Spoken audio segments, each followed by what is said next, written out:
Hello दोस्तों, कैसे आप सब लोग। तो स्वागत है आप सभी का मेरी यूट्यूब चैनल में। तो दोस्तों मेरे पास में है Hyundai क्रेटा। तो मैं आपको बता देता हूँ कि इसके अंदर क्या दिक्कत है। तो यहाँ पे सबसे पहले मैं गाड़ी को स्टार्ट कर लेता हूँ। यहाँ पे मैंने गाड़ी को स्टार्ट कर लिया है। स्टार्ट करने के बाद आप यहाँ पे देख सकते हो कि यहाँ पे स्टीयरिंग की लाइट आ रही है। ठीक है, अभी ऑफ की लाइट को मैं ऑफ कर देता हूँ। ठीक है, हैंड ब्रेक मैंने लगाया हुआ है, लेकिन यहाँ पे मेरा जो स्टीयरिंग है ये बहुत हार्ड है। ठीक है, और गाड़ी मेरी ज़्यादा नहीं घूमी, 27,000 ही किलोमीटर घूमी है। तो सबसे पहले मैं स्कैनर लगा लेता हूँ और स्कैनर में क्या डीटीसी आता है मैं आपसे शेयर करूँगा। तो यहाँ पे मैंने स्कैनर लगा दिया है, डीएलसी पोर्ट हमारा लगा दिया है। उसके बाद में मैं ये हमारा जो जीडीएस है इसको लगा लेता हूँ। इधर पकड़ो, ठीक से इसे पकड़ो।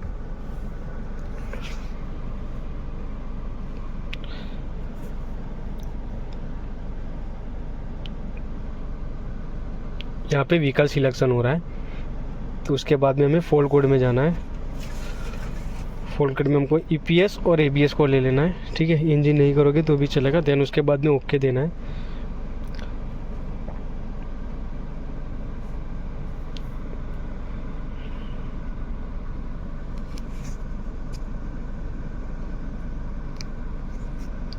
ओके देने के बाद एबीएस ईपीएस के अंदर 2 डीटीसी आ रहे हैं।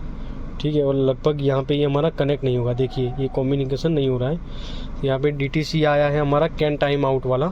ठीक है, आपको ठीक से बता देता हूँ। यहाँ पे कैन टाइम आउट का डीटीसी आ रहा है हमारा। तो इसके अंदर हम सबसे पहले वायरिंग चेक कर लेते हैं। तो वायरिंग किस तरह में चेक करना है, सबसे पहले इसका वायरिंग डायग्राम निकाल लेते हैं। तो वायरिंग डायग्राम के अंदर हमें ये होम बटन पे जाना है। उसके बाद में सर्विस इन्फॉर्मेशन में जाना है। सर्विस इन्फॉर्मेशन में जाएंगे हम, तो यहाँ पे ईटीएम लिखा हुआ है, ईटीएम को क्लिक करेंगे।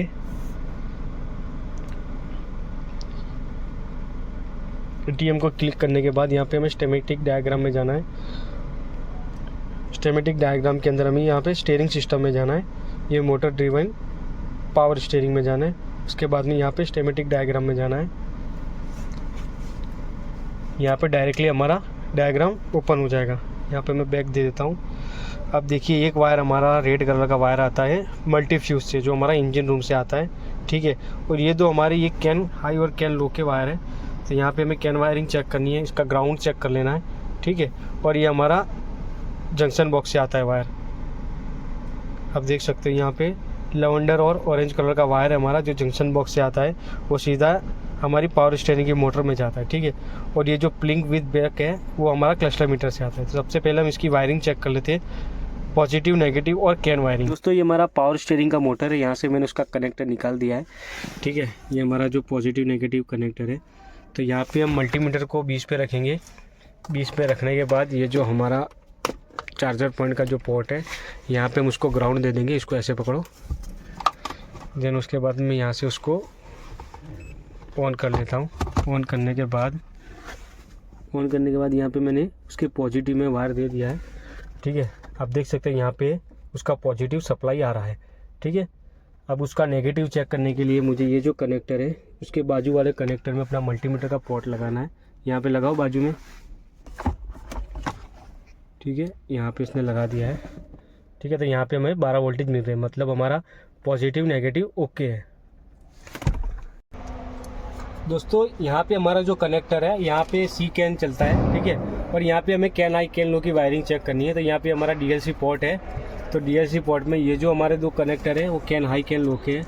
तो यहाँ पे मैं आपको चेक करके बता देता हूँ कैन हाई और कैन लो की वायरिंग। ठीक है, यहाँ पे मैंने 2 पोर्ट लगा दिए हैं मल्टीमीटर के।